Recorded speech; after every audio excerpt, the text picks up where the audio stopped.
Smart phone vision syndrome, digital I strain എന്നും അറിയപ്പെടുന്നു. ആളുകൾ അവരുടെ സ്ക്രീനുകളിൽ കൂടുതൽ സമയം ചെലവഴിക്കുന്നതിനാൽ ഉണ്ടാകുന്ന അവസ്ഥയാണിത്. സ്മാർട്ട് ഫോൺ വിഷൻ സിൻഡ്രോം ലോകമെമ്പാടുമുള്ള ദശലക്ഷക്കണക്കിന് ആളുകളെ ബാധിക്കുന്നുണ്ട്. ഇത് കണ്ണിന് അസ്വസ്ഥതയും നേത്രപ്രശ്നങ്ങളും ഉണ്ടാക്കുന്നു. ഡിജിറ്റൽ ഐ സ്ട്രെയിൻ ദീർഘനേരം നീല വെളിച്ചത്തിലേക്ക് നോക്കുന്നതുമായി ബന്ധപ്പെട്ടിരിക്കുന്നു. അതിൻ്റെ ലക്ഷണങ്ങൾ തലവേദന മുതൽ കാഴ്ച മങ്ങുന്നതുവരെയാകാം.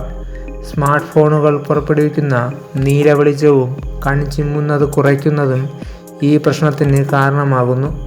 സ്മാർട്ട് ഫോൺ സ്ക്രീനുകളിൽ ശ്രദ്ധ കേന്ദ്രീകരിച്ച് ദീർഘനേര സമയം ചെലവഴിക്കുന്നത് കണ്ണുകളുടെ പേശികളെ ക്ഷീണിപ്പിക്കുകയും കാഴ്ച സംബന്ധമായ പ്രശ്നങ്ങളിലേക്ക് നയിക്കുകയും ചെയ്യുന്നു. ലോകമെമ്പാടുമുള്ള ആളുകൾ ശരാശരി 6 മണിക്കൂറും 40 മിനിറ്റും ഓരോ ദിവസം സ്ക്രീൻ നോക്കുന്നതിനായി ചെലവഴിക്കുന്നു.